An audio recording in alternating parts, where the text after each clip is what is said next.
you need to think about business, academia, government. Those are the three big.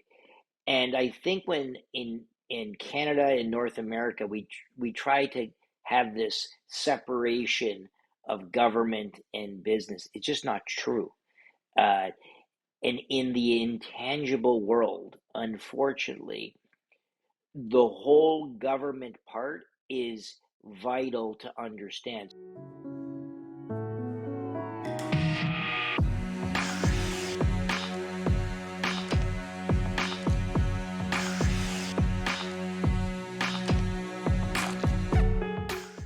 Hey everyone, I'm really excited to share this episode with all of you today. It's a unique conversation. We have John Ruffolo on the podcast. He's the founder and managing partner at Maverix Private Equity. But it's unique. This conversation is unique not because of his successful investing career and business career. He was an early investor in Shopify, an early investor in Hootsuite. He built OMERS Ventures. He's been a tech, VC leader in the Canadian tech startup ecosystem for 3 decades. And we touch on all of that.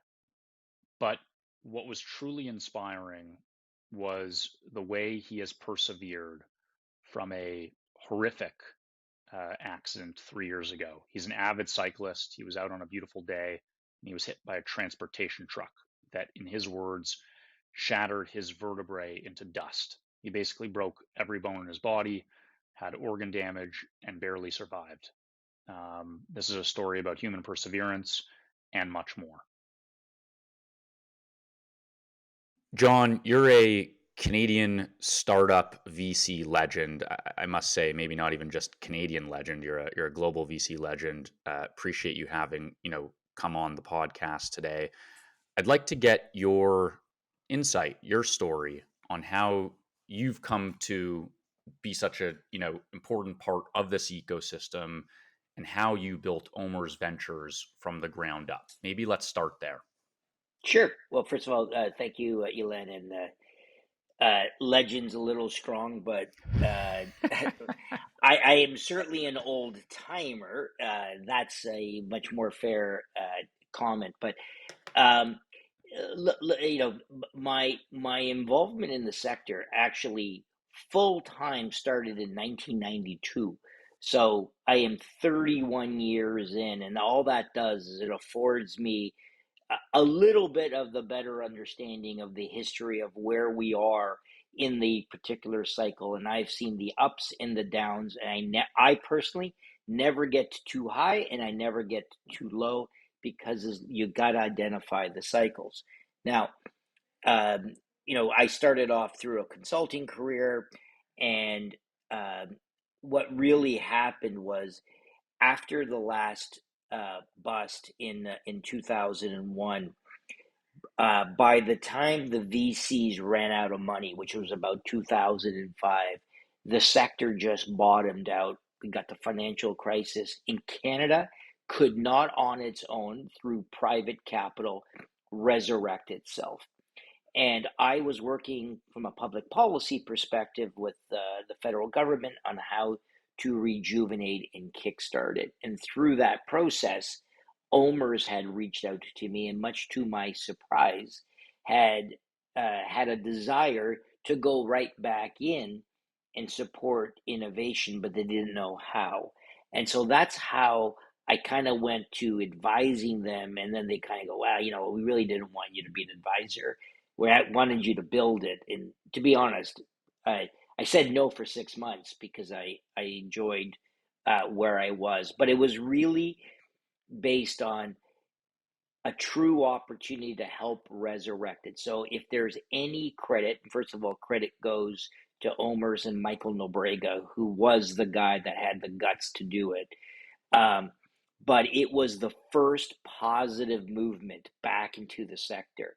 And to be honest, no one cared until about, I'd say 3 years later, 2014, when they started to realize, uh-oh, uh, this is not bullshit. This guy's actually making real money. John, you've seen the startup ecosystem, that entrepreneurial spirit essentially grow over the past few decades, over the course of your career, you know, maybe is there a key milestone that stands out where, over the last couple decades you say, wow, this is for real. We're moving in the right direction. And, what challenges and opportunities do you foresee for the Canadian startup ecosystem moving forward? There's three pillars of success: access to capital, access to talent, and then access to customers and markets. Back in 2010, all three were broken. And I'd say over the last decade, there's been a lot of effort trying to fix the access to capital, to the point that I did declare by 2019, the problem was over, largely. Uh, that problem might restart, by the way, now with the very tight fundraising market. But let's just say that was a monstrous difference compared to the past. And on the access to talent, we have the highest level of quality of talent in the world. Anybody who says otherwise has not been around the world. One of the things that's starting to bother me a little bit, back again over 10 years ago, our top talent in the universities were leaving to go to US based positions, either in the US or actually US based in Canada. And because a lot of the Canadian startups are starting to show lots of weakness, I worry that we're going to run into that problem again. And in which case, here we are building the talent and then losing the talent, and perhaps permanently losing the talent when they move to the United States. So that's a big concern of mine. And the last area is the access to customers and markets. It's important for us in Canada in that most tech companies have a very, very tiny market in Canada. And with the whole world going through a complete reshuffling and we're going through a global disorder, I used to say, okay, you got to think about Europe, you got to think about Asia. You know what? You might need to think about North and South America now. What I'm just describing has not been seen for approximately 80 years. So no one alive today really remembers that. I certainly don't. And reverting back to what the world looked like pre-World War II is what we're re-entering.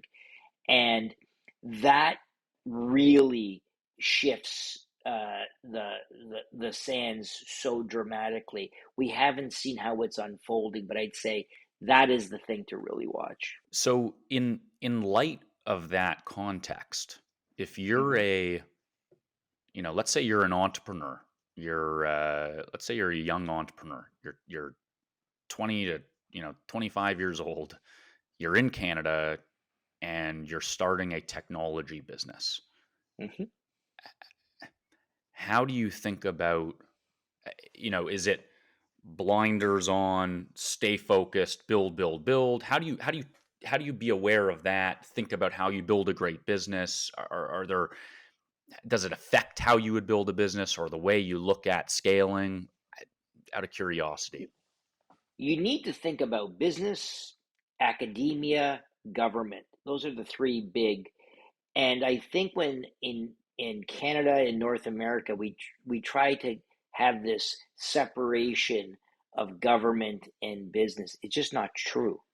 Uh, and in the intangible world, unfortunately, the whole government part is vital to understand. The greatest companies in the world, that most of which are in the United States from an intangibles perspective, whether it's Google, Facebook, Amazon, there's no secret that they have thousands of lobbyists on staff in order to wire those rules in their favor. So the American style is we believe in freedom of of business, free enterprise for you, but for us, no, no, no. we're going to wire the playing field so that it favors us all the time. So as an entrepreneur, you better understand that. For sure. It's interesting. I think that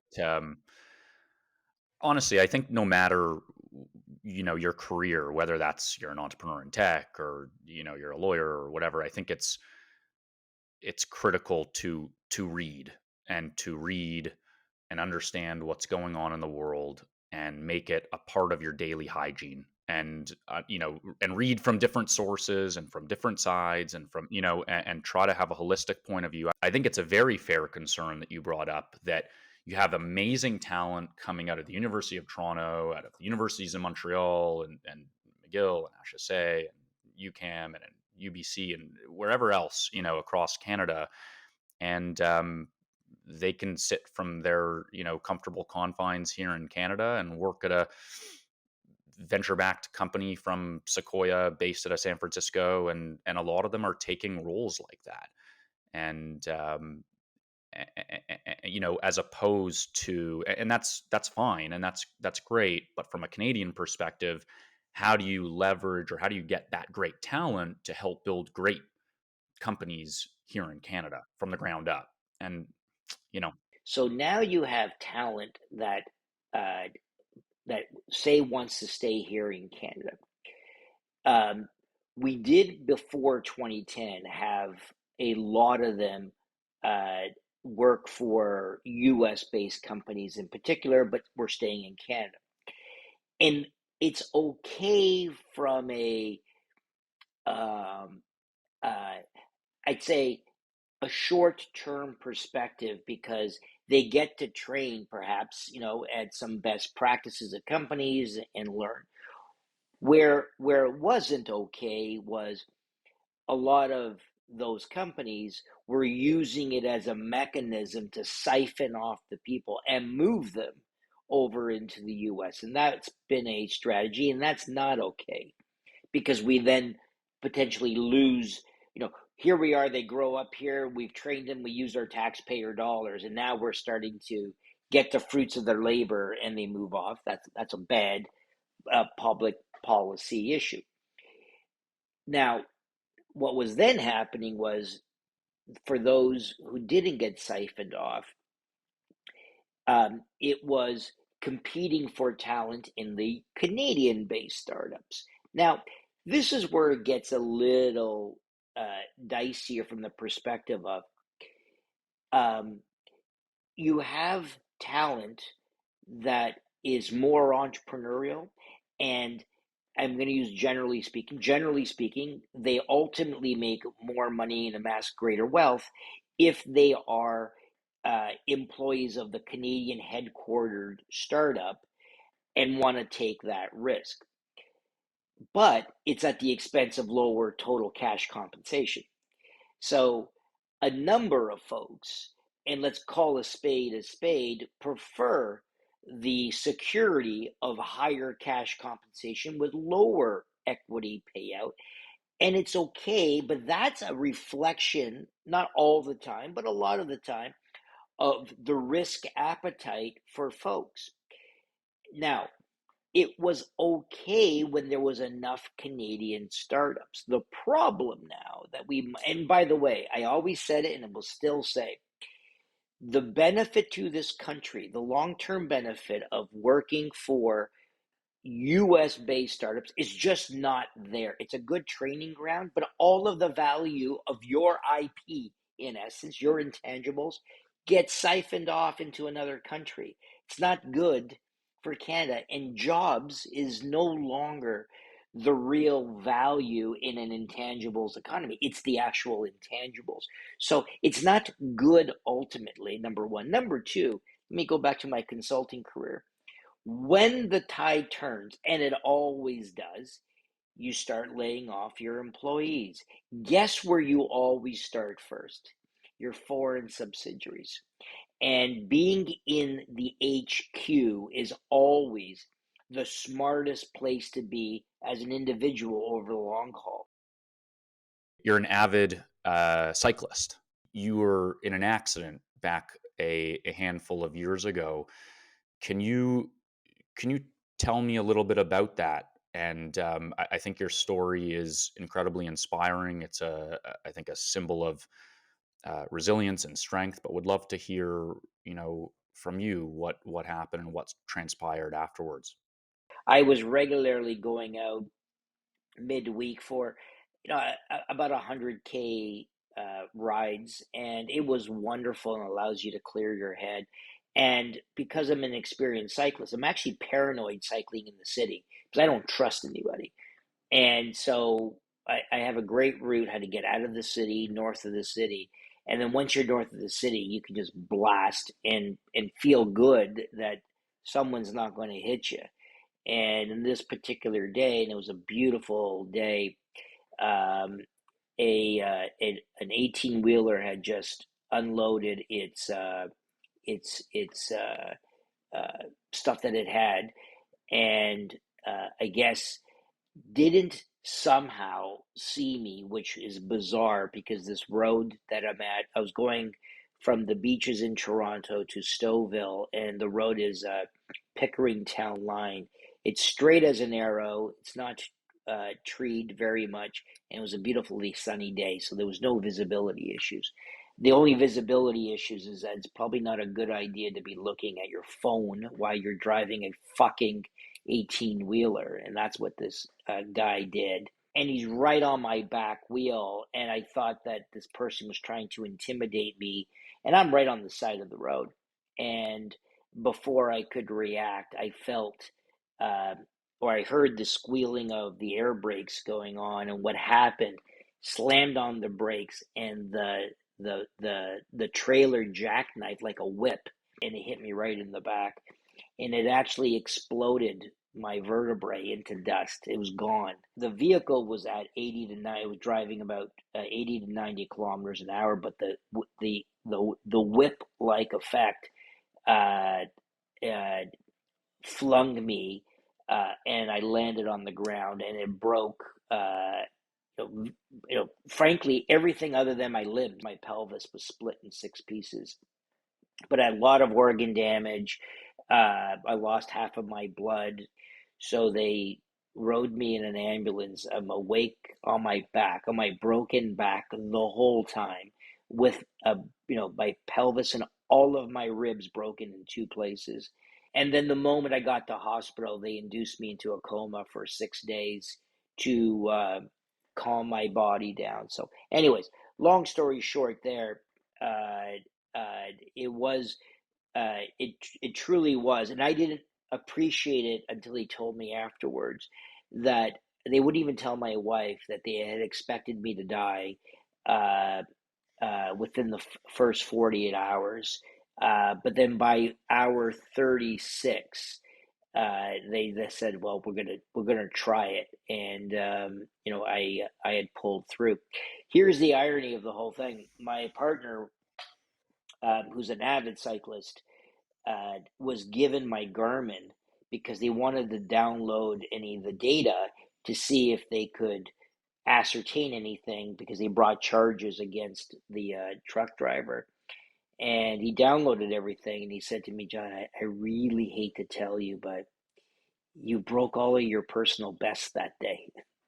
And I was like, Jesus Christ. Like, that's the worst thing you could tell a cyclist. I had a great, I was blasting and I felt awesome. So, anyways, that's the story. Wow. Wow. So there's a realistic chance you don't make it, full stop. You Yeah, do make it. yeah. You are here today to tell the story. You've built another business from the ground up. Hmm. How, how the hell does that happen? Well, you come out of the coma, you start to put your life back together.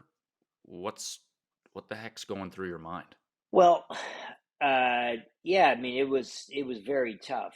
I mean, I when I got out of the coma and they removed the intubation, the first thing they do tell you, or that I was told, was that I'll never move my legs nor walk again. And, you know, you get told that. And, my immediate reaction, and the nurse left because she knew that was very sensitive. Uh, the first reaction, I mean, I was with my wife when she said that, was, you like, fuck you. Don't you fucking ever tell me that. But in the back of my mind, I'm like, God damn it. Like, what am I going to do? And, um, and I'd say having two young kids at the time and reflecting and saying, they're too young to be fatherless. And I need to get them through the next phase of their life as they go complete high school and go off into university. And I can't die for them. So that was really the impetus for me to say, okay, you know what? It's only my legs. It's not, my brain was the big thing. And I just said, you know, let's just see that there should be no reason. I'm still the same guy, I'm just a little less mobile. That's inspiring, no doubt, I'm sure, to your family and to your children. It's inspiring uh, to myself as I hear you talk about it, and I think, yeah, very very inspiring to anyone who has been knocked down and and who's looking for inspiration on how to fight back. So when this all happened, you were fundraising for Maverix. You you you fight back and maybe tell me a little more about Mavericks and why did you start Mavericks? And what are you guys trying to do? When I formed Mavericks and looking at where will be the issues on the future of Canada, I mentioned the three pillars.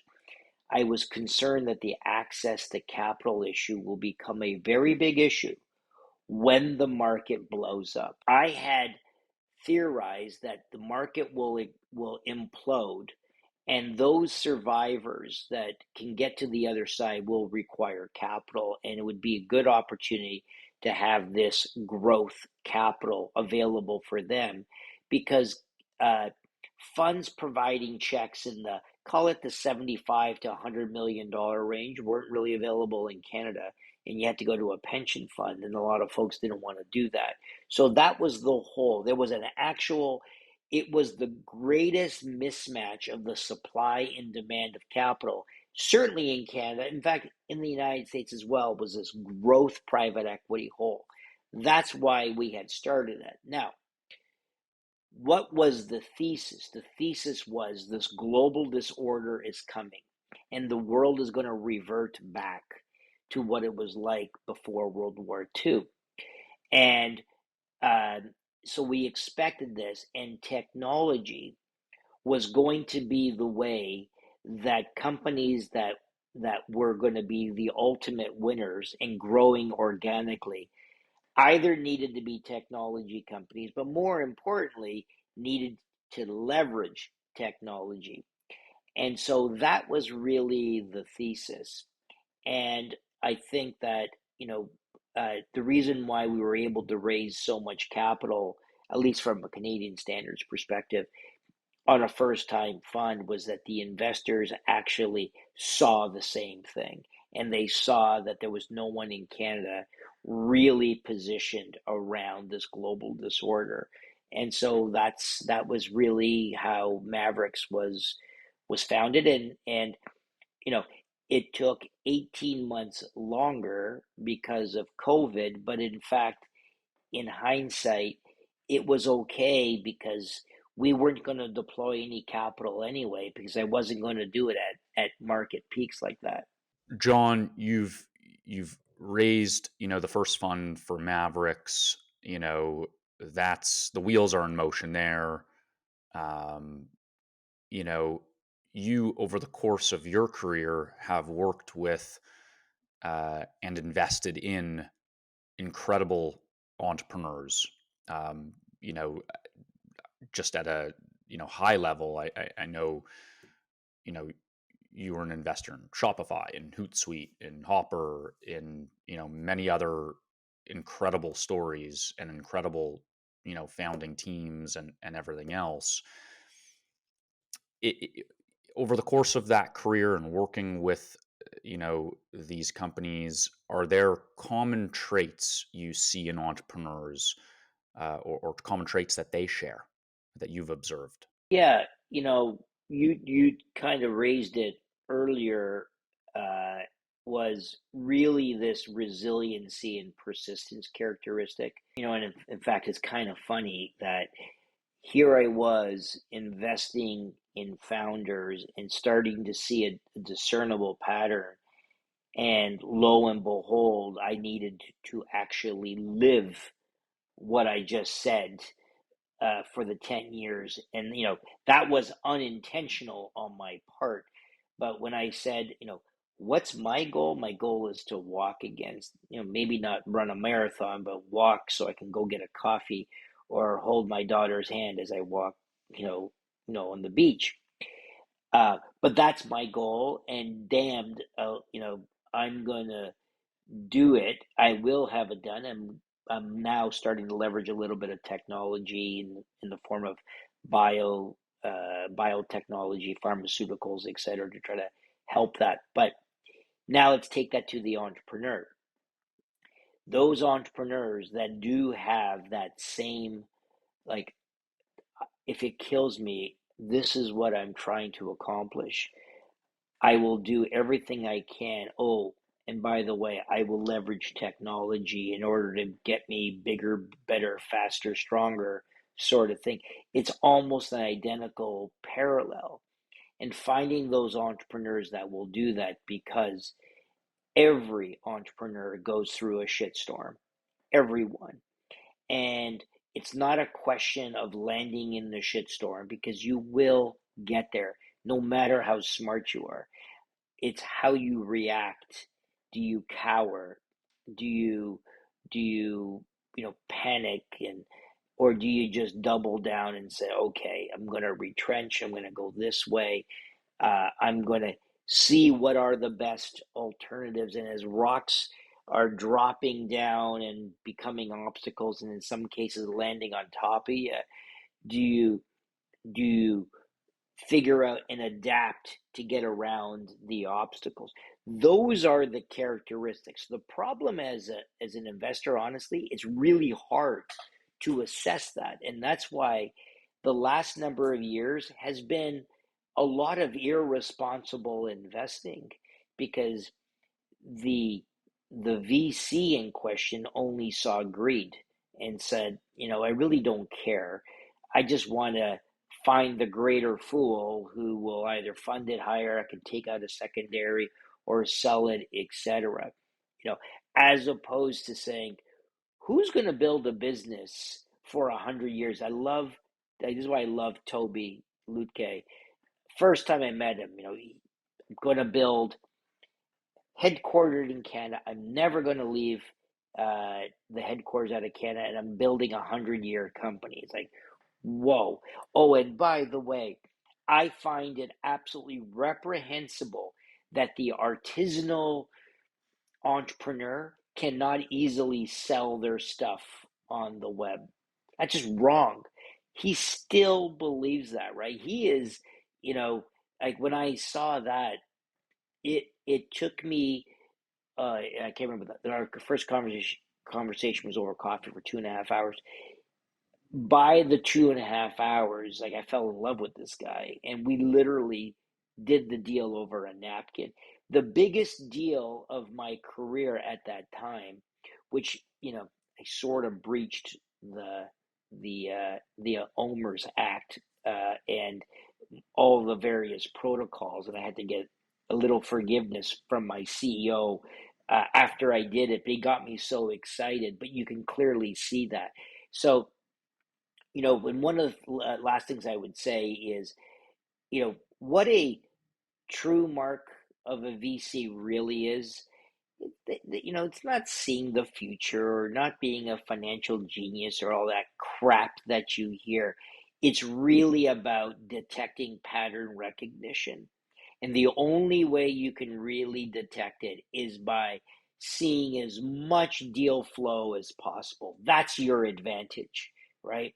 And you just never turn off that tap. And all of a sudden, these little patterns, and you start to see, wow, what this entrepreneur said versus that entrepreneur, and then you correlate it and go, look, this one here, is much more successful, or I invested in this one and I didn't see the red flags that were waving in front of me. That's what you really learn. And so hence, when I say this resistance, adaptability, persistence is really the single thread that seems to connect all of the great entrepreneurs that I invested in. Entrepreneurs are a unique breed and It's a difficult to unique breed. identify. You know what I mean? So, Correct. Yeah. Yeah. um, Absolutely. but you've managed to pick some good ones, that's for sure. Um, I guess maybe final question for you here, John. Hmm. Um, what advice would you have to young entrepreneurs who are just starting out? What do you want them to hear? Being an entrepreneur is both the greatest and toughest challenge that you're ever going to face.